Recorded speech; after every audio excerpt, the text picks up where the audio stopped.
To make that clear, the first in the list is Congressman Dante Marcoleta. You are recognized. Oo nga eh, bakit pinapalitan?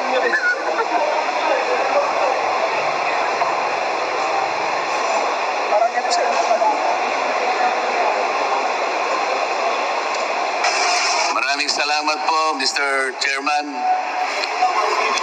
Maya Pabak po, Karenggang Bimalen na ring Bacolor, Pampanga.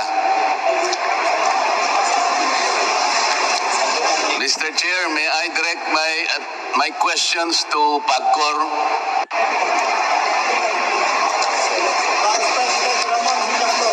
PAGCOR, you are recognized. Please respond to the questions of Congressman Marcoleta. Yung PAGCOR po ay may jurisdiction sa lahat ng gambling activities sa ating bansa. Tama po? Yes, sir. As a general rule, the Philippine Amusement and Gaming Corporation has jurisdiction over all games of chance, except po dun sa covered ng jurisdiction ng other licensing authorities. Ayun pong covered ng local government units at iba pang sangay ng gobyerno po. Pursuant to your charter, based on Presidential Decree 1869, nag-issue po kayo noong 2016 ng Rules and Regulations for Philippine Offshore Gaming Operations. Tama po? Yes, sir.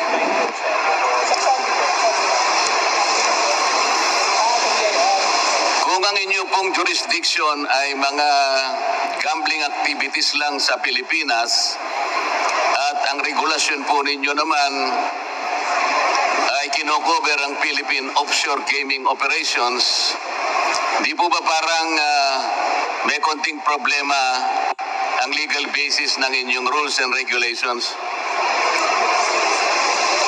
Mr. Chair, ang naging basis po, tama po kayo, is PD 1869 at gayon din po yung RA 9487 kung saan sinasabi po na ang PAGCOR ay may kapangyarihang mag-issue ng lisensya para po sa lahat ng games of chance sa Pilipinas except high alay po at yung mga covered po ng ibang sangay ng gobyerno. Oo nga po, pero pinag-uusapan na po natin ito, offshore gaming corporations, wala na po yata ito doon sa inyong jurisdiction, tama po? Sa tingin po namin ay mayroon po kaming jurisdiction. However, gaya po ng nabanggit during sa last hearing po ng Public Order and Safety and ang Games and Amusement, kung mayroon pong magko-question ng jurisdiction ng PAGCOR, ay susundin po iyon kung mapapawalang bisa po yung mga batas na nagbibigay ng karapatan sa PAGCOR sa paglilisensya po ng offshore gaming. Saan po nakabasing legal yung tingin ninyo? Sorry, sir? Saan po nakabase? Kasi sabi po nyo sa tingin ninyo. Ano po ang basihan nung pagtingin ninyo na meron kayong jurisdiction sa Pogo? The PD 1869 at RA 9487 po kung saan nakalagay po doon na ang PAGCOR ay may karapatang mag-operate at maglisensya ng lahat po ng all games of chance and all games of numbers except po yung mga nililisensyahan ng ibang sangay ng gobyerno except high alay po. Ano po yun? RA 9487? Yes po. Sinabi po roon na meron kayong jurisdiction sa Pogo? Wala pong explicitly po na nakalagay yun nga po wala nga specific Kasi sabi mo kanina, sa tingin po ninyo. Ibig sabihin, wala po. Tama? Yun nga pong RA 9487 po ang pinagbatayan po noon, Mr. Chair. Ano po yun? Nga pong 9487 po ang pinagbatayan po noon. Hindi po explicitly nakalagay pero po ang exclusion po na nakalagay po lamang doon ay yung high alay po. Wala nga pong nakalagay doon eh. It is not explicitly written in the law, Madam. Ngayon po, ang susunod na tanong, ano na po yung ginawa ninyong step or steps in order to fulfill the wish of the President that effective his SONA on July 22, 2024, he said that effective today, the POGOs are banned. Ano na po ang ginawa ng PAGCOR para po ang instruction na ito ng ating Pangulo ay matupad? Okay po. Sa ngayon po, Mr. Congressman, nag-aaral pa po ang iba't ibang sangay ng gobyerno kung ano po ang mga holistic approach na gagawin po natin para sa pagpapatupad ng total ban. On the side of PAGCOR po, initially, lahat po ng applications, lahat po ng mga additional sites na ina-applyan po ng mga existing licensees po ay hindi na po prinoseso at tinigil na po lahat ng pagproseso ng mga applications at anuman pong makakadagdag pa sa operations ng POGOs, ng internet gaming licensees. Additionally, effective August 1, 2024, nagpatupad na po kami ng hiring ban para po hindi na po tumuloy yung dami po ng mga empleyado sa offshore gaming, sa internet gaming operations. So, tinitingnan po namin na mga sa susunod na buwan ay paunti na po ng paunti yung mga magiging empleyado ng operators po natin. And nakikita din po natin na marami po sa mga licensees ay nagbabawas na rin po ng kanilang mga operational sites. Nag-a-apply po sila voluntarily ng cancellation at unti-unti na po nilang pinapaliit.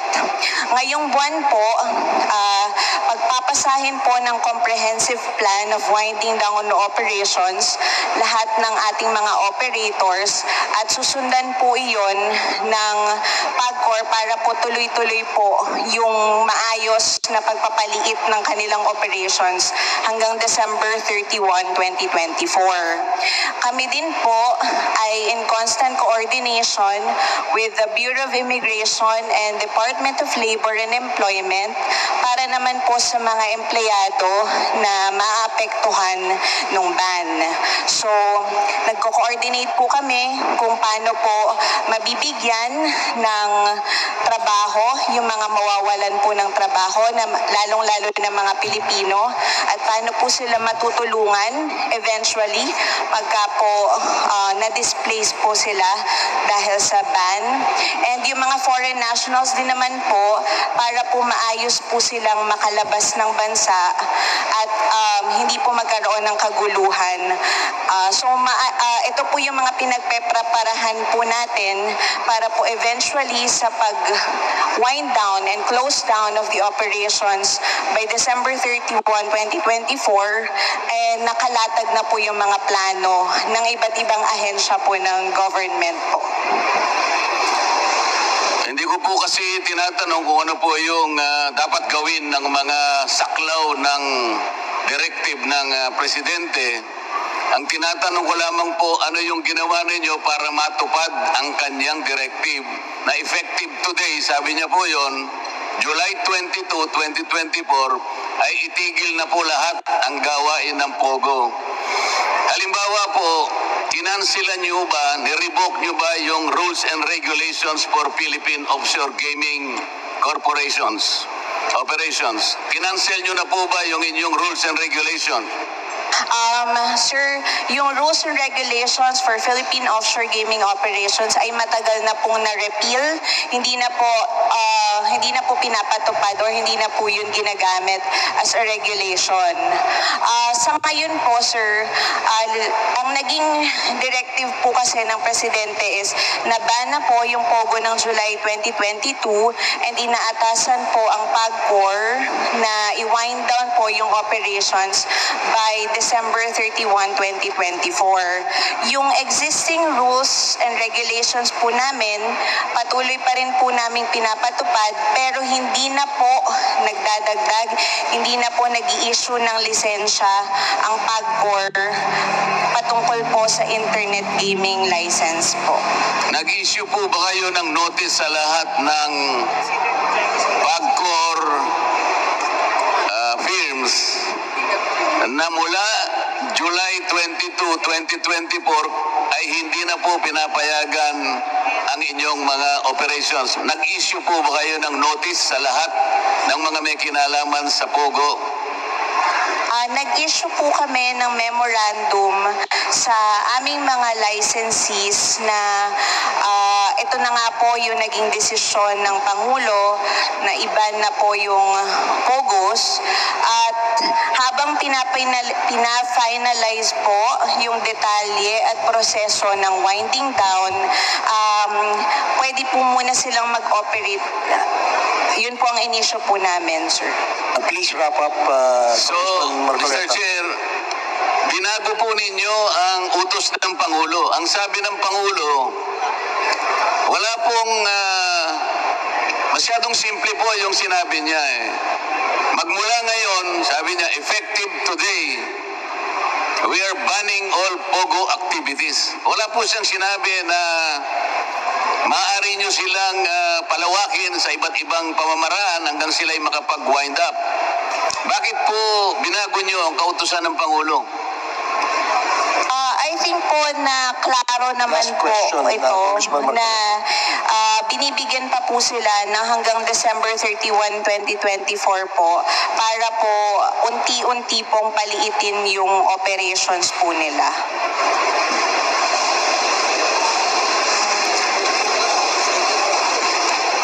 Mr. Chair, hindi po maliwanag yung sagot nila. Para sa akin ay binabago po ninyo yung kautusan. Napakasimple po ng kautusan ng Pangulo. Simula sa araw nito, itigil ninyo lahat ang aktibidad na may kinalaman sa POGO. As simple as that. Hindi po ba, akala ko ba nag-issue na kayo ng order sa kanila? Dapat sana po kinabukasan, isinara na po ninyo lahat ang mga POGO para walang problema. Hindi ba dapat ganun po yung inaasahan ng ating mamamayan, Mr. Chair? I think, Mr. Congressman, bukod po sa naklaro naman po yun, magiging mahirap po na abrupt po yung maging hakbangin po na Hindi gano'n. po abrupt yun eh. Ang Pangulo na po ang nagsabi. Wala tayong magagawa doon. Ang sabi po ng Pangulo, simula sa araw na ito, itigil lahat ang POGO. Abrupt po ba yun? Pangulo po ang nagsabi. Kayo po ang mananagot yan kapag sinabi nyo, Mr. President, masyado namang abrupt po ang order ninyo. Sasabihin nyo po ba sa Pangulo yun? Hindi po, sorry po, hindi po, sir. Kaya nga po, ang inaasahan po ng mamamayan, kapag sinabi ng Pangulo, simula sa araw na ito, itigil lahat, ang lahat ng gawain may kinalaman sa POGO. Ibig sabihin, tigil po lahat. Di ba ganon? Your time is up, Congressman Marcoleta. Hindi, pasasagutin ko lang, Mr. Chair. Di ba ganon? Sa tingin ko naman, Dapat ganon, di ba? sir, liliwanagin ko lang po na naklaro naman po na hindi pa po nung araw na yon mahihinto muna yung operations, kundi bibigyan pa po sila ng pagkakataon na nila hanggang December 31. Wala po ako narinig na ganon mula sa Pangulo, Mr. Chair. Okay, please ask the same question on the second round. Thank you, Congressman Marcoleta. The next interpolator is from the minority. Representative Franz Castro, you're recognized. You have 5 minutes. Thank you. Thank you, Mr. Questions ko po. So, nandiyan po ba yung DOLE, BI, and PISA, Mr. Chair? May representative po Bureau of ba? Immigration. BI, Can you Bureau of repeat the question? Bureau of Immigration, DOLE and PESA. Yes, please proceed. Okay. Ay, So, ang question ko po ay para doon sa BI.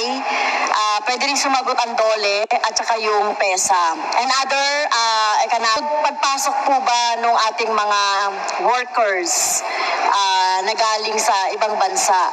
So, meron po ba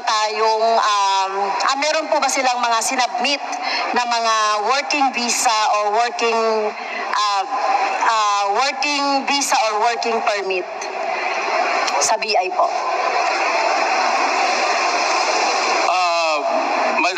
Madam Chair, karamihan po nung mga POGO workers, when they arrived here, they were using the regular temporary visitor visa, and then dito po sila nagko-convert ng working visa. So wala po ba ni isa na pumasok sa ating bansa na talagang mag-work sila dito at meron silang mga visa? Nung pumasok po sila dito, kung mga restricted national po sila like Chinese or Indian, bibigyan po, may dala po sila mga entry visa issued ng mga ng DFA, ng mga consulate natin. So ano po yung visa nila, Mr. Chair? Ang tawag po doon ay temporary visitor visa. So pag temporary visa, Mr. Chair, mga ilang buwan lang dapat? Ang initial po na bibigay sa kanila is 3 months kapag may entry visa po sila. Okay. So yan po yung common na mga visa na natatanggap natin na pumapasok dito. So Pag mga restricted po, kasi pag mga non-restricted na tinatawag, yung mga Europeans, Americans, hindi na po nila kailangan ng entry visa. So passport lang po, ina-admit na po natin sila. Okay. So, Mr. Chair, parang very general no yung sagot. So, can we have a report? No?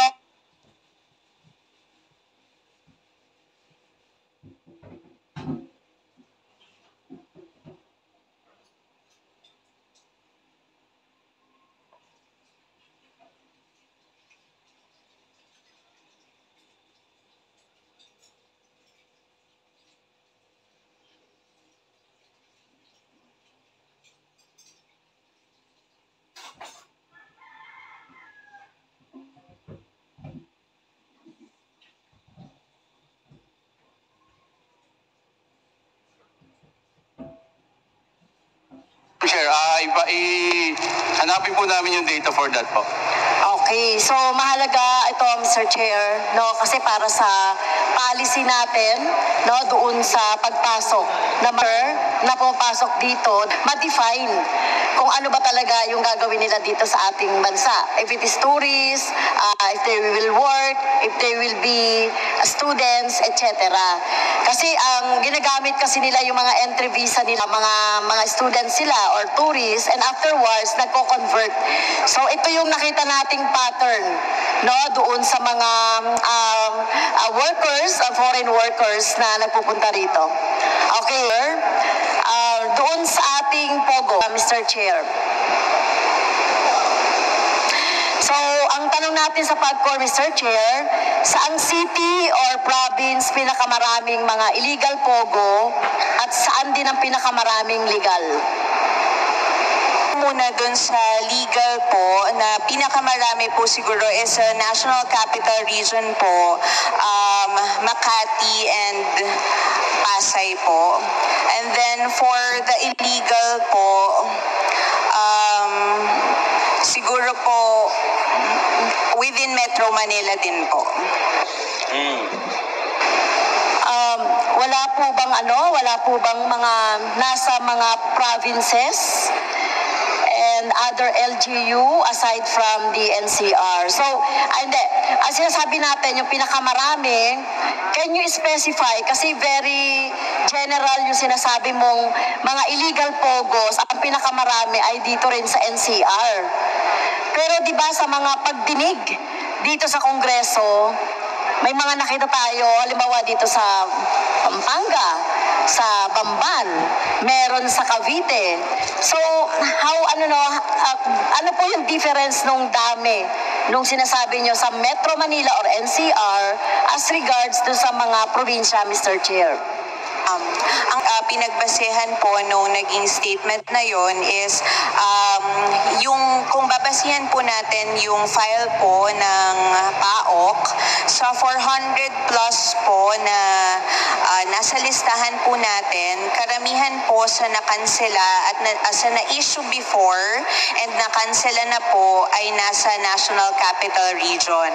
However, meron din po tayong mga mangilan-ngilan na licensees na nagtigil na po or nag-cancel na po ng kanilang mga lisensya pero nasa ibang lugar po or nasa ibang probinsya po ng Pilipinas. Pero po karamihan pa din po sa mga nakansela na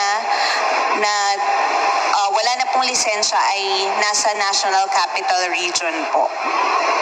Mr. Chair, can we have a list of those pogos na sinasabi nila na pinakamarami sa NCR na legal at saka yung mga nakansela na?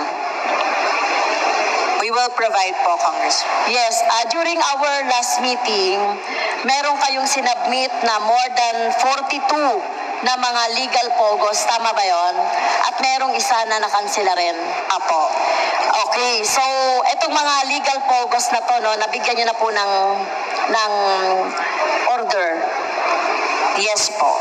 Na hanggang December 31 lang. Tama po. So ilan po yung mga involved na mga Filipino workers? Ayon po sa huling data po namin is nasa 33,100 Filipino workers po yung kasalukuyan po na ini-empleyo ng mga licensed po natin. Please wrap up, Congressman Castro. Thank you, Mr. Chair. Kasi dito sa mga workers natin sa Pilipinas na mawawala ng trabaho by December 31, meron na pong mga sumusulat sa atin.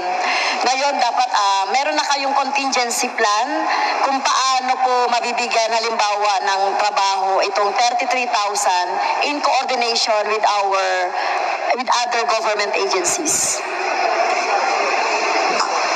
Sorry sir, meron na pong... Okay, can you submit those plan? Sumusulat na. Paano na daw sila by December 31? Okay. Congresswoman, with regard po dun sa mga trabaho na ito, meron po tayo mga kasalukuyang plano and sa ngayon po ay patuloy po yung profiling nung mga 33,000 na yon para po ma-match po natin sila sa mga open jobs and opportunities po after po nitong effectivity po ng ban. Okay. Thank you, Mr. Chair. Yun lang po. Thank you, Congresswoman Castro. Next interpellator is Congressman Jordan Suwan. Before that, yes, In relation lang doon sa question ni Congressman Marcoleta sa PAGCOR, I just would like to ask, yung PAGCOR, yung NBI, yung PIDEA, yung Philippine National Police, kung sila nagkaroon ng command conference pagkatapos sabihin ng Pangulo na ihinto na ang PAGCOR, ihinto na ang POGO, sino gusto mong itanong? We will just ask the agencies concerned Yes, for the yes. reply later, Congressman Abante, after we finish all the list listed Okay. in the sheet. If that would be all right with you, Chair Abante. Yes, Now yes. we proceed with Congressman Jordan Suwan. You are recognized. Thank you, Mr. Chair. May I direct my questions to PAGCOR? Ma'am, Republic Act 9160 or the Anti-Money Laundering Act of 2001, as amended, has added casinos, including internet and ship-based casinos, to the coverage of the Act. In line with this, the PAGCOR Anti-Corruption and Enforcement Division was created, or the PASED, to set out and to set out and enforce effective anti-money laundering and countering of the financing of terrorism. Now, one of the things that PASED does is to conduct on-site inspections and off-site examinations. May I ask if these inspections or examinations are still being conducted or were ever conducted as regards POGOs? Mr. Chair, yes, the PASED po conducts on-site inspections po to the internet gaming licensees po. So if they conducted examinations or inspections on POGO operations, how frequently were they conducted? Not really familiar po kung gaano ka-frequent po nila ito ginagawa, but we can submit po reports conducted by the PASED po. Yes. Can you also include such examinations were conducted, how often, and the time when these inspections were started in our country? Will do po. On another note, on pages 35 to 40 of PAGCOR's Citizens Charter Handbook, there is a checklist of requirements which must be complied with by applicants in order for them to be granted an internet gaming license. And one of these requirements is the result of evaluation accredited probity checker. An accredited probity checker of the OGLD or Offshore Gaming Licensing Department of the PAGCOR. According to the Internet Gaming Definitions Regulations of PAGCOR, a probity checker is an entity who is responsible of applicants and to include all officials of the corporate applicant, their finances, their integrity, competency, and criminal associations. May we know who these checkers are, these probity checkers? Right now, sir, we have 2 probity checkers duly published in our website. It's the Pacific Strategies and Assessments Company and the Filipino Incorporated po. So, do you have a list of which probity checker or checkers were assigned to what particular POGO? Yes, sir. Okay. Can you please furnish us a list of the identities of these probity checkers and what POGO they were assigned to? Will do po. Thank you. And my last question, Mr. Chair. So one of the requirements for foreign nationals to be granted an offshore gaming employment license is a clearance from the National Police. So what steps or mechanisms were being used by the Philippine National Police that has no criminal record in their country of origin? May I actually address this to the PNP? So my question was, one of the requirements of foreign nationals to be granted an offshore gaming employment license is a clearance from the National Police. So what steps were taken in order to make sure that these